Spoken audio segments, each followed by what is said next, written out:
Selamat datang di Bisa Kok, saluran di mana keberanian dipulihkan dan kebenaran tidak lagi disembunyikan.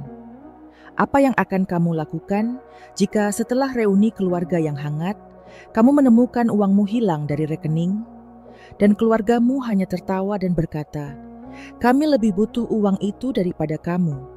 Inilah kisah nyata Nadia Lestari, seorang perempuan mandiri yang selama ini dianggap sebagai dompet berjalan. Tapi kali ini dia berkata cukup, dan saat itu segalanya mulai berubah. Setelah kumpul keluarga di akhir pekan, saya kembali ke apartemen kecil saya di Bandung. Dalam keadaan benar-benar kelelahan, semuanya tampak normal. Setidaknya sampai saya membuka aplikasi perbankan untuk mentransfer uang untuk tagihan listrik. Mataku menjadi kabur saat melihat angka di layar. 836,907. Saya memeriksanya 3 kali, sekali lagi, yakin itu bukan kesalahan atau mata saya yang lelah sedang mempermainkan. Dora Aring Hangzalu sewa memiliki lebih dari 9.000 tas dari akun itu. Aku merasakan darah mengalir dari tubuhku.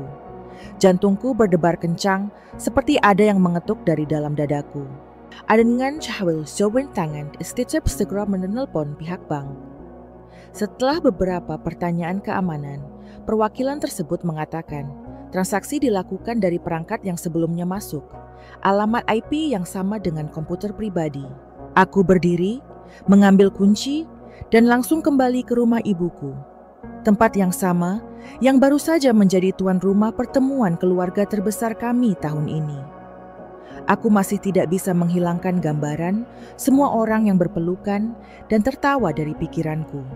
Namun, beberapa jam kemudian, saya berdiri di sana lagi, di dapur lama tempat saya dibesarkan, meraih segelas air dari lemari. Jantung saya masih belum pulih dari keterkejutan. "Kamu sudah kembali?" Suara adikku Dewi Kartika terdengar dari ruang tamu, santai dan tanpa beban, seperti tidak terjadi apa-apa. Dia duduk di sofa dengan menyilangkan kaki, memegang segelas anggur merah. Tidak ada sedikit pun kekhawatiran di wajahnya. Fokusnya baru aja memeriksa akun saya. Aku berusaha menjaga suaraku tetap stabil, tapi rasa sesak di tenggorokanku mengkhianatiku. Bayu Mahendra, kakak iparku, keluar dari dapur sambil membawa kaleng soda. Dia bersandar di lemari es, tampak setengah geli, setengah meremehkan. "Oh itu," Bayu Mahendra menyeringai, "kami lebih membutuhkan uang itu daripada kamu, Nadia Lestari." Itu memukulku seperti tamparan di wajah. Aku membeku, tertegun, tak mampu mengucapkan sepatah kata pun. Dewi Kartika tertawa kecil sambil mengangkat bahu, seolah aku bereaksi berlebihan. "Ma, jangan terlalu dramatis," katanya. "Anda punya pekerjaan bagus, tidak punya hutang, tidak punya anak. Anda tinggal sendirian." Aku menoleh ke ibuku. Dia sedang duduk di sudut merajut. Ekspresinya setenang biasanya. "Bu, tahukah kamu tentang ini?" Dia menghela nafas, tidak melihat ke atas. Suaranya lebat. Setelah aku berusaha, dia mengeluh tentang supnya yang terlalu asin. "Kamu selalu sensitif. Anda mesti minci banyak. Apa salahnya membantu sedikit?" Aku menoleh ke ayahku yang terpaku pada ponselnya. Dia bergumam tanpa melihat ke atas. "Jangan menggunakan kata-kata kasar. Ini urusan keluarga." Dia tidak percaya Shnyar dengan apa yang saya dengar. "Tapi bagaimana Anda bisa mendapatkan informasi perbankan saya?" Dewi Kartika mengangkat bahu. Self kotak nomor in komputer umsono, berjumlah akun Anda sistem login. Hak Anda mesti logout nih. Dia mengatakannya seolah-olah sayalah yang bersalah. Sepertinya apa yang mereka lakukan sangat beralasan. Tanganku terkepal, kuku-kuku menancap di telapak tanganku. Jantungku berdebar kencang. Bayu Mahendra mengangkat bahu, seolah ini semua bukan masalah besar. "Kutre bukan berarti kita cuma sebelah barang-barang mewah, mau sewa, bahan makanan, hanya untuk bertahan hidup. Kalau tidak kita akan kelaparan." Saya melihat mereka. Tidak ada satu permintaan maaf pun. Tidak ada satupun tatapan bersalah. Bahkan tidak ada penjelasan yang tepat. Apa yang telah saya lakukan sehingga pantas mendapatkan ini? Bisikku, meski tak seorang pun peduli. Dewi Kartika mengibaskan rambutnya ke belakang dan bergumam, "Anda tuh bisa mendapatkannya kembali. Jangan terlalu dramatis." Perlahan aku mengambil dompetku. Waktunya sudah contekan sin aversion. Naku sudah mengwersnya aberkasyon sebidang baik gaya. Ibuku hanya berkata, karena kebiasaan, jangan lupa makan malam hari Minggu. Aku berjalan ke pintu, jantung berdesbar kencang, kosong di dalam. Tapi sebelum aku pergi, aku berhenti di ambang pintu, memegang kenop pintu, lalu menoleh ke belakang. Jika Anda berpikir saya akan membiarkan ini berlalu, tunggu dan lihat apa yang terjadi selanjutnya. Dewi Kartika terkikik. "Oh, tolong, kamu terlalu teatrikal. Jujur saja Nadia Lestari, kami lebih membutuhkan uang itu daripada kamu. Jangan egois." Saya tidak menjawab. Di luar, hujan mulai turun. Dan di dalam diriku, badai lain perlahan mulai terjadi. Aku melaju menembus hujan, sambil mencengkeram kemudi hingga buku-buku jariku memutih. Lampu lalu lintas di depan berwarna merah, tapi pikiranku berputar-putar karena setiap kata dingin yang baru saja ku dengar. "Kami lebih membutuhkan uang itu daripada Anda." Dakdarnya Florence. Tidak sejauh permintaan maaf. Rasanya seperti mimpi buruk yang membuatku tidak bisa bangun. Aku pembelap mau pulang. Saya membutuhkan udara. Maka saya berhenti di tempat parkir dekat Taman Cibiru, tempat saya biasa jogging di Sabtu pagi. Stay rumah stengin, dan mesin, duduk diam, and sebagai kembali aplikasi perbankan. Nomor 8 masih ada. Sama tak tahu, malu dan dinginnya dengan wajah Dewi Kartika. Saya tidak bisa mengatakan bahwa saya benar-benar terkejut. Aku baru saja berharap. Ketika saya berusia 27 tahun, saya dipekerjakan sebagai manajer pemasaran di sebuah perusahaan farmasi besar. Saat aku masih menyesuaikan diri dengan pekerjaan dan kehidupan baru, Dewi Kartika menelepon. "Hei, teleponku terputus. Bisakah Anda memberi saya uang tunai?" Saya tidak berpikir dua kali. Mereka adalah keluarga, bukan?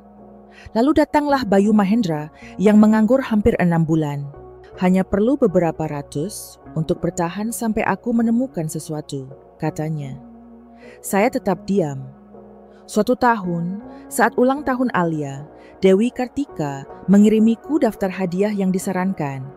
Barang termurah adalah lebih dari $200. Aku mengimongkan bol.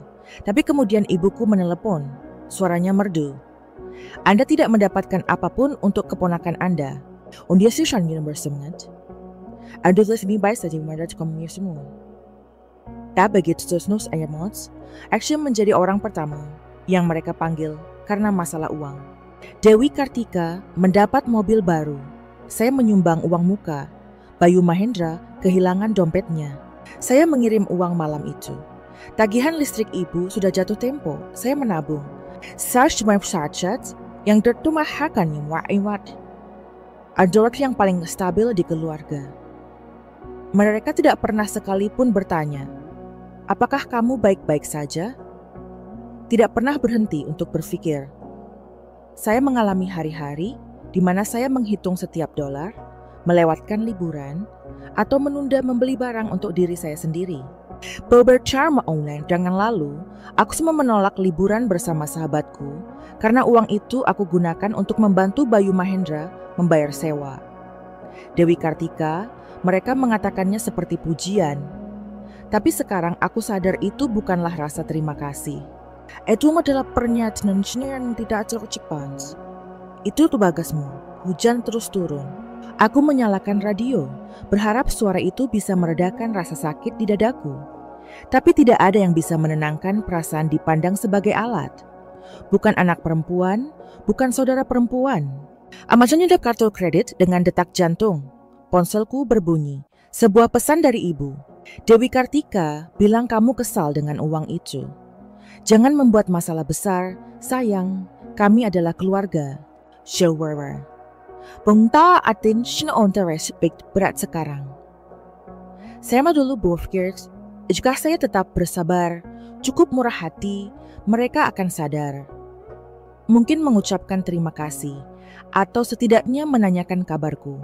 Om Taimir yang serekongnya sejak pernah melakukannya.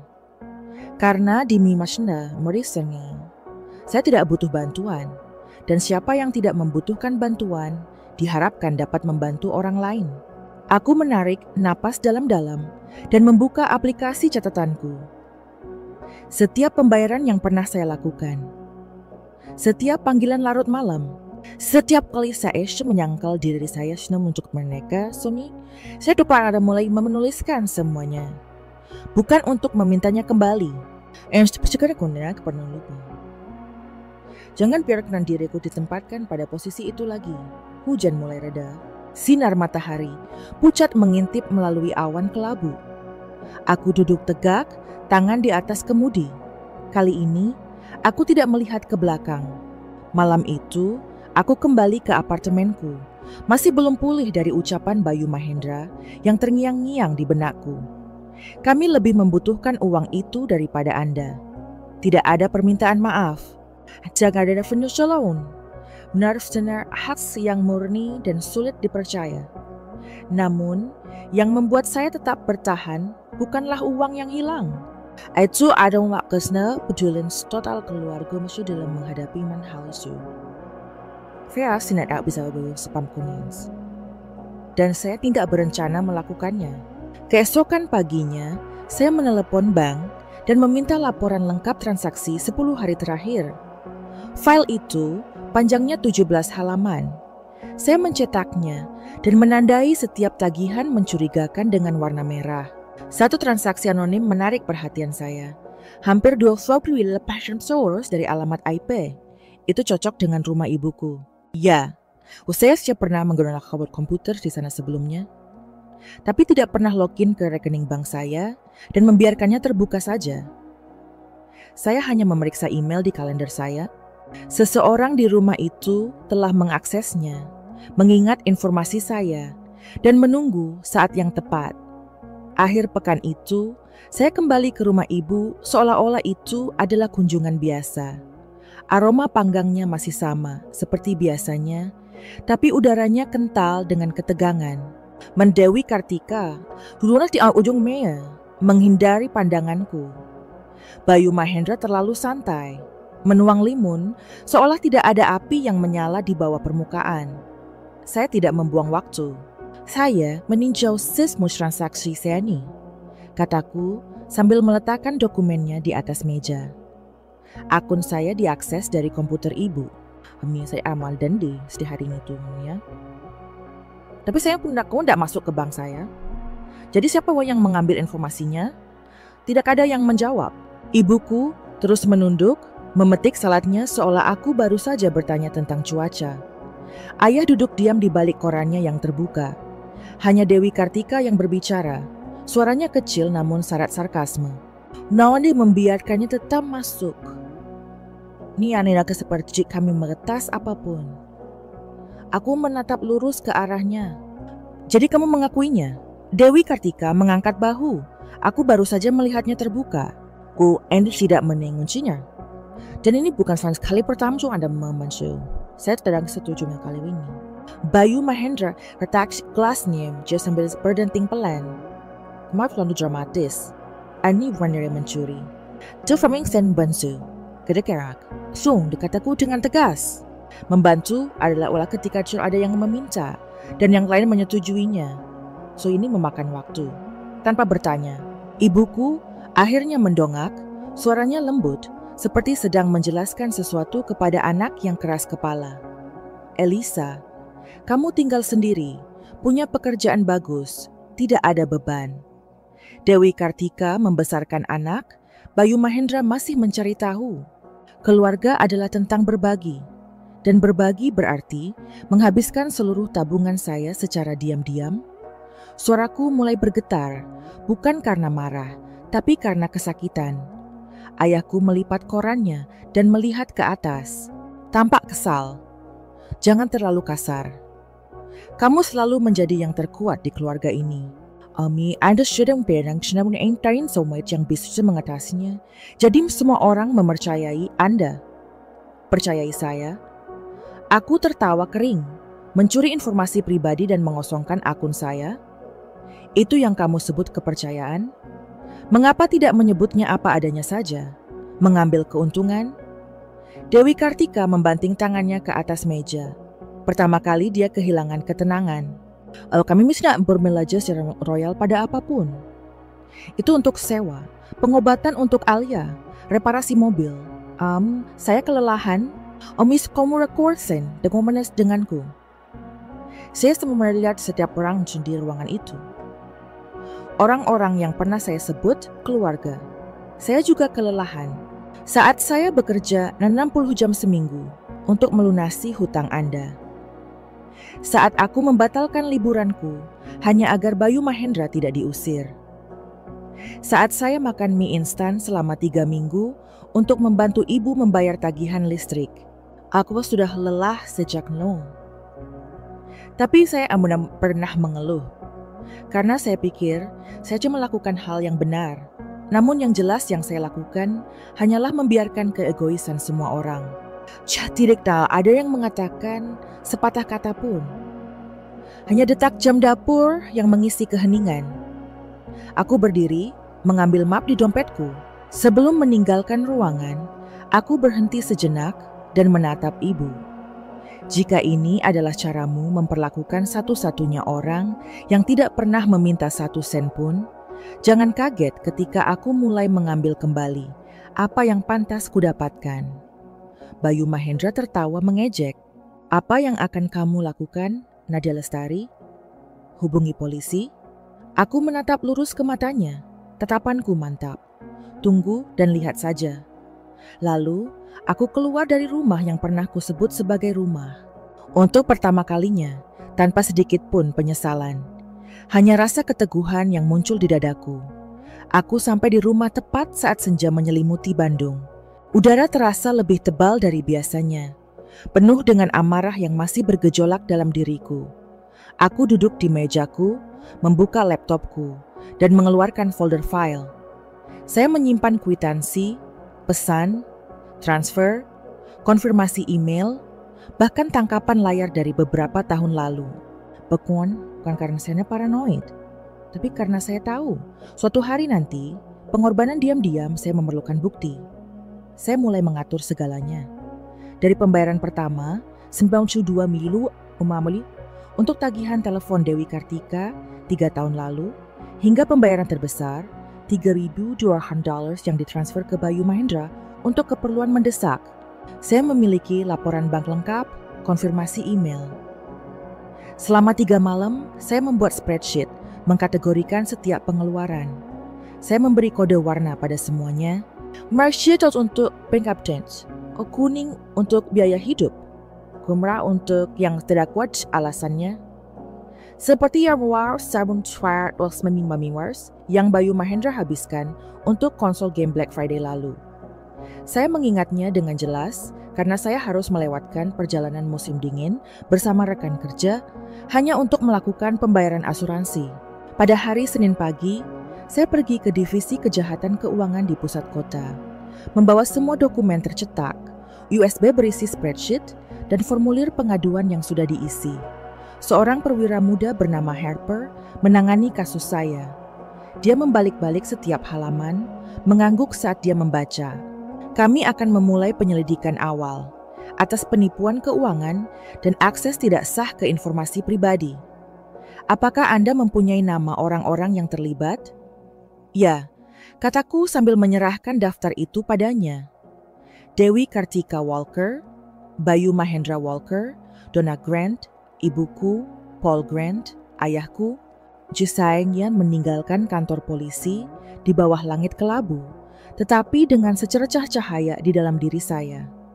Bukan karena saya ingin mereka dihukum, tapi karena saya akhirnya berhenti diam. 2 minggu kemudian, pada Kamis sore, saya sedang rapat Zoom ketika nomor tak dikenal menelepon. Air min macet senggels dan melangkah ke balkon untuk menjawab. Itu adalah Harper. I'm Nadia Lestari. Pendingsen Vandaulen ada kami selesaikan. Kami memiliki alasan yang cukup untuk bergerak maju. Unit penyidikan akan mendatangi kediaman individu tersebut hari ini Saya membeku. Bukan kesusahan yang saya rasakan. Lebih seperti melegakan. Setelah bertahun-tahun, seseorang akhirnya melihat apa yang telah saya alami. Malam itu, ketika aku sedang menyiapkan makan malam, teleponku berdering tanpa henti. Pertama ibu, lalu Dewi Kartika, lalu Bayu Mahendra. Saya tidak mengangkatnya. Usai SMS, mulahwa berdatangan setelahnya. Hubungi ibumu sekarang. Apa yang kamu lakukan, Nadia Lestari? Apakah Anda benar-benar menelepon polisi? Aku tidak menanggapi satupun dari mereka. 1 jam kemudian, saya mendapat SMS dari tetangga lama. Onderscherm orang berjaket, berlabel Onit Kajhegin Strangmenting Snort Swahdona. Berkonis Junbertnya tentangmu. Keesokan harinya, saya tiba di tempat kerja lebih awal. Saat Asyik Fuama ke dalam lift, saya melihat beberapa tatapan penasaran dari rekan kerja. Kemudian manajer saya mendekati saya. Kami menerima telepon dari reporter lokal yang meminta untuk memverifikasi penyelidikan keuangan yang terkait dengan nama Anda. Dia berkas sambil meletakkan standingan lembut di bahuku. Kami tidak mengonfirmasi apapun, tetapi jika Anda memerlukan waktu, ucapkan saja. Aku tersenyum lembut. Dia tidak usapo. Saya melakukan hal yang benar. Malam itu, aku duduk di dekat jendela, mengamati cahaya lampu dari apartemen sekitar. Perkataan Dewi Kartika masih terngiang-ngiang di kepalaku. Aku bersumpah, keluarga ini hanya bertahan karena kamu. Iya, mereka selamat. Karena aku. Namun mereka tidak pernah melihat saya sebagai seorang manusia. Hanya sebuah dompet, sebuah alat. Dan sekarang, alat itu sudah cukup menjelaskannya. Saya membuka jurnal saya dan menulis 1 baris. Saya bukan bank keluarga. Saya Nadia Lestari. Untuk pertama kalinya, saya melihat nama saya di halaman yang tidak terikat pada tagihan atau transfer uang. Hanya namaku. Seseorang. Ini anakfiin mas nasamandin. Airnya bau dalam jengkuan. Pesan pertamanya datang Senin pagi itu ketika saya bersiap-siap untuk bekerja. Layar ponselku menyala dengan garis familiar. Panggil aku ibu. Saya tidak membukanya. 1 jam kemudian, saat saya menuangkan kopi, pesan suaranya masuk. Nadia Lestari, ini keterlaluan. Saya tahu telah terjadi kesalahpahaman, tapi Anda tidak perlu mengambil sejauh ini. Bisakah kamu telepon aku kembali? Aku meletakkan cangkirnya, hawa dingin menjalar ke dalam diriku. Suaranya sama, lembut, seolah-olah pernah. Siang harinya, Dewi Kartika mengirimkan SMS panjang. Rekening bank saya dibekukan. My Syawar tidak semampu membayar uang sekolah Alia. Ayah kenantemu harus menurut jumpo. Untuk menang, oke? Apakah kamu bahagia sekarang? Kalimat terakhir itu membuatku merinding. Seolah-olah ini adalah permainan yang saya mulai. Seolah-olah mereka hanyalah pemain yang tidak mau terseret ke dalamnya. Tapi aku tahu yang sebenarnya. Since dancer usahanya untuk sama senang. Aku baru ada yang sebentar. Keesokan si Adrias, Harper menelepon dan menyampaikan kabar terbaru. Nadia Lestari, kami sudah memastikan jumlah yang ditarik dan disalahgunakan. Dewi Kartika kini diperiksa atas tuduhan transfer tidak sah. Bayu Mahendra terlibat penarikan dana dari perangkat yang tidak disetujui. Kwon dan Shorang Sem menggunakan sebagian uang itu untuk pembayaran hipotek ilegal yang bisa saja mengalami pemulihan. Oh, aku tidak tahu bagaimana rasanya. Sebagian dari kuno terlung.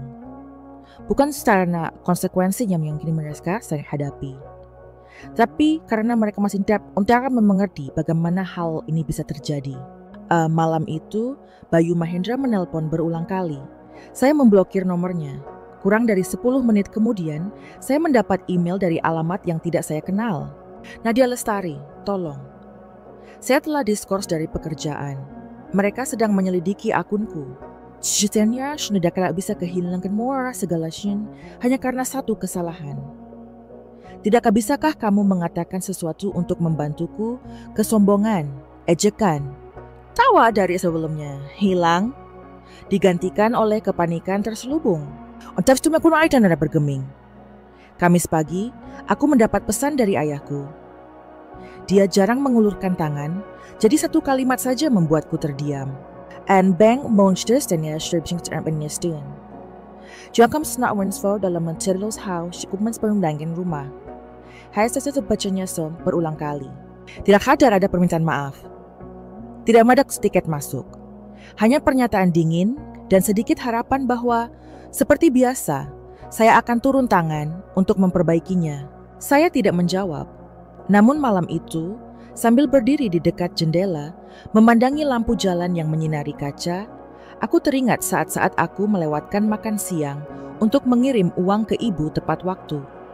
Tanggal-tanggal itu, aku batalkan karena Dewi Kartika meneleponku sambil menangis. Aku tidak hanya memberikan uangku, tapi juga kedamaianku. Kali ini, aku tidak akan kembali.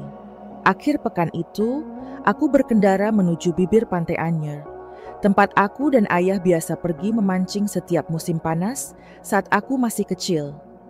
Tidak ada yang tahu, just di manusia yang berada. Tidak ada yang bertanya bagaimana kabarku. Orang-orang yang menyebut saya sebagai penyelamat mereka, kini hanya berusaha menyelamatkan kerusakan yang mereka sebabkan. Menjelang sore, ponselku menyala lagi. Sebuah pesan dari ibu. Nadia Lestari, aku mohon padamu. Menawa saya steeds saya dan wanneer som jek staming, maar rumah saya adsen, angst dos frage mana saya spesies berawan. Tolong sangkut jangan tinggalkan aku. Aku menatap layar untuk waktu yang lama. Pesan itu membuat dadaku sesak, tapi bukan karena rasa bersalah. Dari kesadaran bahwa saat ini pun, dia memikirkan rumah itu, bukan aku. Standar yang bertanya apakah saya baik-baik saja. Aku menentakkan ponselku dan melangkah ke pasir, membiarkan angin laut menghilangkan rasa berat di dadaku. Saya tahu saya telah memasuki bagian tersulit. Bende amana dia menyebutnya Noah yang ngejudgement. Enak tahu setahun berterima kasih, bahkan destruktif. Tapi juga bagian di mana aku tidak lagi diharapkan untuk membawa apa yang bukan milikku untuk dipegang. Aku memandangi air yang luas. Untuk pertama kalinya dalam beberapa tahun, saya tidak memikirkan tagihan, permintaan uang, atau panggilan larut malam. Saya sedang memikirkan saya, dan kedamaian akhirnya mulai saya rasakan, sepotong demi sepotong. 3 minggu kemudian, saya mengajukan perpanjangan cuti. Tanpa memberitahu siapapun, aku mengemas semuanya dengan rapi ke dalam mobil sewaan dan meninggalkan Bandung pada Rabu pagi yang suram. Berkendara melintasi negara bagian, seolah-olah aku sedang melepaskan kulit lama seorang perempuan yang dibekap oleh ekspektasi yang tidak masuk akal. Saya tiba di kota baru, Yogyakarta, kota kecil yang saya lewati bertahun-tahun yang lalu dalam perjalanan kerja. Saat itu, saya hanya punya waktu beberapa jam untuk berjalan-jalan di pusat kota, menyeruput kopi di kafe yang nyaman dengan musik jazz lembut dan lampu kuning yang hangat. Namun ketenangan yang saya rasakan hari itu melekat pada diri saya. Sekarang, ini menjadi tempat yang saya pilih untuk memulai lagi. Saya menyewa apartemen studio kecil yang menghadap pegunungan.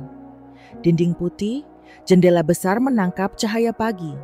Omelap sembrometer pos muardian saya membeli meja baru, mengisi vas dengan bunga segar, dan untuk pertama kalinya setelah bertahun-tahun, saya tidak perlu mengosongkan ruang untuk kebutuhan orang lain.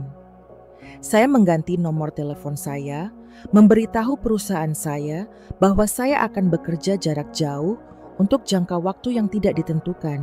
Dan anehnya, begitu saya berhenti dikuras oleh keluarga saya, energi saya kembali.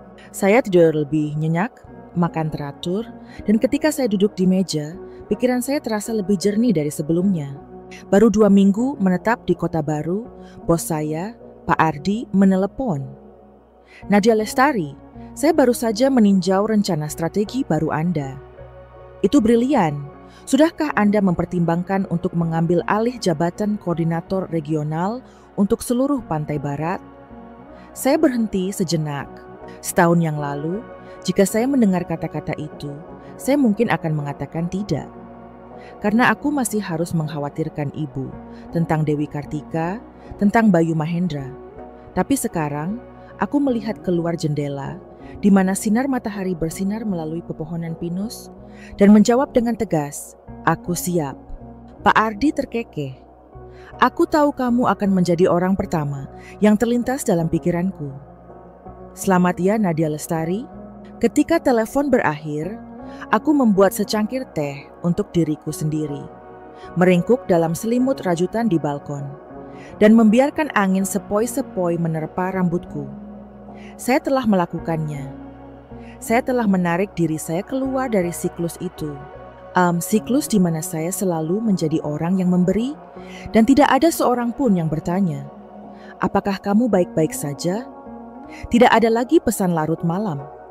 Tidak ada lagi panggilan putus asa seperti, "Ini hanya pinjaman, saya akan membayar Anda kembali pada akhir bulan." Tidak perlu lagi memeriksa rekening bank saya setiap pagi dengan panik. Setiap pesan yang terfotografer berabamami, orang-orang yang benar-benar peduli. Rekan kerja, teman lama, atau beberapa orang baru yang saya temui melalui kelas yoga di kota baru. Tidak ada yang meminta uang. Menerima hanya marfninya. "Hai, mana perasaanmu hari ini?" Atau ingin makan malam-malam ini? Saya tidak baru saja menemukan kebebasan. Aku telah menemukan diriku lagi. Suatu sore, saya kembali ke kedai kopi beberapa tahun lalu, duduk di meja yang sama dekat jendela. Pemilik toko Arin mengingatku masaku samar-samar. "Anda pernah ke sini sebelumnya, bukan? Bukankah kamu yang bertanya tentang lagu jazz yang aku mainkan hari itu?" Saya tertawa. Itu adalah aku. Dan sekarang saya tinggal di sini.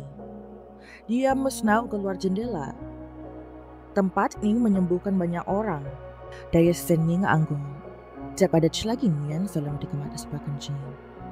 Malam itu, aku menulis di jurnalku. Aku menghabiskan masa mudaku dengan menjaga pintu bagi sebuah keluarga yang tidak pernah ingin datang menemuiku, hanya untuk mengambil apa yang ada di dalamnya. Sekarang, aku sudah mengunci pintu itu, dan aku menyimpan kuncinya untuk diriku sendiri. Tidak ada sorakan, tapi suasananya tenang. Dan sebagaimana itu adalah barang termewah yang pernah saya miliki. Tidak tahu apa yang akan terjadi di masa depan. Aku tidak tahu apakah suatu hari nanti Dewi Kartika akan menelepon, suaranya bergetar. Tapi aku tegunyus tutas. Saya akan kembali. Bukan karena aku tidak mencintai mereka, tapi karena aku sudah belajar mencintai diriku sendiri terlebih dahulu. Suatu pagi, musim gugur yang cerah, saat saya menyiram tanaman di balkon, ponsel saya mengirim email baru. Aku tidak langsung melihat. Namun beberapa menit kemudian, sambil menyeruput teh, saya membuka kotak masuk dan berhenti sejenak pada nama yang asing. Melanie Carter. Butuh beberapa detik bagiku untuk menempatkannya. Melanie adalah sepupu ipar Dewi Kartika, seseorang yang hanya kulihat sebentar di beberapa pertemuan keluarga. Omusrans gadis pedas dan penelut jams di belah keping dan pas penambah stolbout. Aku bukan start untuk memuja emailku. Subjeknya berbunyi, "Terima kasih, Nadia Lestari." Penasaran, saya berbagiannya. Anda mungkin tidak mengingat saya dengan baik. Saya Melanie, putri Bibi Grace. Dewi Kartika pernah memintaku untuk mengasuh Alia pada suatu musim panas. Dan kamu mengantarku pulang setelah pesta ulang tahun Alia. Saya tetap diam selama bertahun-tahun, berpikir saya tidak punya hak untuk berbicara. Namun, setelah mengetahui apa yang kamu lakukan, bagaimana kamu berdiri, bagaimana kamu menarik garis, mau tak mau aku mengirimkan pesan ini. Aku duduk, membeku. Setiap kata yang dia tulis terasa seperti setetes air yang jatuh ke dalam kolam yang tenang di dalam diriku. Saya terjebak dalam siklus serupa. Keluarga Hashim selalu mengatakan saya lebih beruntung. Jadi saya harus memberi lebih banyak. Saya mengerjakan 3 pekerjaan sekaligus dan masih harus mengirimkan uang ke rumah untuk ibu saya, untuk saudara laki-laki saya. Dan ketika saya mencoba mengatakan tidak, mereka menyebut saya tidak tahu berterima kasih dan egois. Om min mars sertjalan menisdenches, apper domus, aushumans or hamus termelin so mobilen musimongro. Rasanya absa seperti seseorang menerangi jalan yang awat tahu keberadaannya. Anda yang membantu saya menyadari bahwa mengatakan tidak itu tidak kejam. Itu perlindungan diri. Itu melestarikan hal yang paling berharga, diri Anda sendiri. Aku duduk di sana dengan tenang, tangan melingkari secangkir teh yang sekarang sudah dingin. Di luar, angin menggoyangkan dedaunan maple emas, membuat beberapa daun berjatuhan perlahan ke tanah. Tapi di dalam diriku, sesuatu diam-diam mulai berkembang. Itu bukan kebanggaan, itu bukan pembenaran. Perasaan beliau dipahami. Melanie bukanlah orang pertama yang mengatakan hal seperti ini. Beberapa minggu sebelumnya, seorang teman kuliah lama mengirimi saya pesan. Setelah membaca beberapa baris yang saya bagikan di blog pribadi saya dulu berpikir kamu benar-benar kuat, seperti kamu tidak membutuhkan siapapun. Tapi sekarang saya mengerti, kamu begitu kuat sehingga semua orang mengira kamu akan baik-baik saja, apapun yang terjadi. Saya syukur membaca temat alamat itu berulang kali. Karena selama bertahun-tahun, saya tidak pernah meminta untuk didengarkan. Aku diam, menahan semuanya. Namun tahu seorang super censya mengasumsi nomor sayang seni bahwa kebaikan ada berarti membiarkan orang melampaui batasan Anda. Malam itu, aku duduk di mejaku, membuka laptopku, dan mengetik balasan untuk Melanie. Saya tidak pernah membayangkan apa yang saya lakukan akan menginspirasi orang seperti itu. Terima kasih telah cari berbagi. Jadi setahun. Tapi aku cinta dan mengisengel hanya tidak sendirian. Anda senang ke egois. Ada baru saja belajar mencintai diri sendiri dengan cara yang benar. Dan tidak ada yang salah dengan itu. Saya management tombol kiri dan pada saat itu sesuatu menjadi sangat jelas. Dulu aku berpikir aku telah kehilangan keluargaku, tapi kenyataannya saya mendefinisikannya ulang. Dasar Albert Ferrong mencen membawa salat yang memberi tanpa mengharap dan yang menghargai orang lain sebagai manusia seutuhnya. Keesokan paginya, ketika saya membuka tirai, sinar matahari masuk ke dalam ruangan seperti berkah yang lembut. Aku menarik napas dalam-dalam, tidak merasakan apapun lagi yang berat di dadaku. Aku bukan seperti Nadia Lestari yang dulu, gadis yang selalu menyingkir, yang selalu diam karena takut membuat orang lain kesal. Kini, aku adalah Nadia Lestari yang tahu bagaimana berkata cukup, tahu kapan harus menjauh ketika ada yang tidak menghargainya. Dan bagian yang paling indah, saya tidak sendirian, karena di luar sana, di suatu tempat, orang-orang seperti Melanie menemukan keberanian untuk keluar dari bayang-bayang. Dan jika perjalananku bisa menerangi bahkan sebagian kecil dari jalan mereka, maka setiap kepedihan yang kutanggung tidak akan sia-sia. Pada hari Minggu sore, saya berjalan menyusuri jalan berbatu yang menuju ke taman terdekat. Tempat pohon maple berganti daun demi daun. Dari hijau menjadi emas hingga merah menyala. Seorang gadis kecil mengendarai sepedanya. Rambutnya beterbangan ditiup angin, sementara ibunya berlari di belakangnya, tertawa dan memanggil, pelan-pelan, sayang. Aku berhenti sejenak, memegang secangkir kertas berisi kopi, mengamatinya seperti pemandangan dari lukisan hidup. Gambaran itu menggugah sesuatu dalam diriku, sesuatu yang telah hilang dalam beberapa tahun terakhir, rasa ringan. Saya sangat dulu berpikir, saya harus melakukan segalanya untuk membuat keluarga saya bangga. Saya bekerja tanpa kenal lelah, menabung setiap sen, berhenti berlibur, bermimpi kecil, hanya untuk mendapatkan label putri yang baik atau persetujuan dari ibu saya.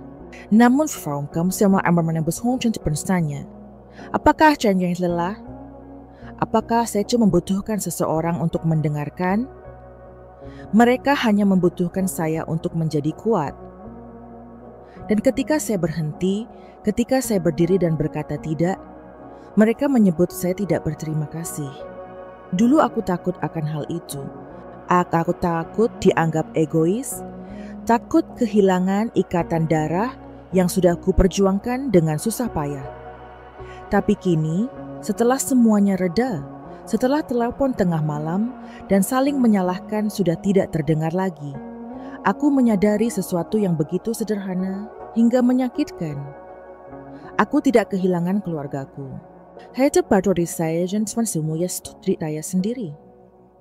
Dan orang itu, Nadia Lestari, sebenarnya saya rasa saat ini, tidak lagi hidup untuk menyenangkan orang lain kecuali dirinya sendiri. Saya mulai melakukan hal-hal kecil yang pernah saya tunda. Saya belajar cara memasak risotto, hidangan favorit saya yang tidak pernah sempat saya masak. Saya membeli gaun berwarna merah cerah, gaun yang menurut saya terlalu berlebihan untuk ke kantor. Saya mendaftar untuk kelas tembikar hari Sabtu hanya karena perasaan tanah liat di tangan saya membuat saya merasa hidup. Saya mulai menata ulang apartemen saya, menggantungkan lukisan abstrak raksasa di ruang tamu, bukan karena serasi. Suatu hari, saya menerima kartu pos dari Sinta, mantan rekan kerja yang pindah ke Italia. Di bagian belakang, dengan tulisan tangan yang rapi, tertulis, "Anda menunjukkan kepada saya, apa artinya menetapkan batasan tanpa rasa bersalah. Karena kamu, aku akhirnya semberani pindah ke Roma. Sesuatu yang saya impikan sejak saya berusia 20 tahun, tetapi tidak pernah berani melakukannya. Terima kasih Nadia Lestari." Aku meletakkan kartu pos itu di mejaku di antara hal-hal kecil yang mempunyai arti besar. Sebuah batu yang kuambil pada pendakian pertamaku di Yogyakarta, sebotol bunga kering, dan jurnal kulit yang masih kugunakan untuk menulis. Semua itu adalah bagian kecil dari diriku dan Nadia Lestari yang tak lagi hidup untuk membuktikan apapun kepada siapapun. Saya tidak lagi berharap yang keluarga saya mengerti. Aku tidak menunggu panggilan permintaan maaf dari Dewi Kartika atau pesan kejutan dari ibuku. Mungkin suatu hari mereka akan melihat ke belakang dan memahaminya. Atau mungkin tebong. Dan karena manapun juga cinta gak apa-apa. Dulu aku berpikir cinta berarti berpegang erat.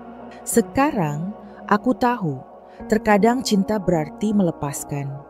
Membiarkan diri sendiri dan orang lain bertanggung jawab atas pilihan mereka sendiri.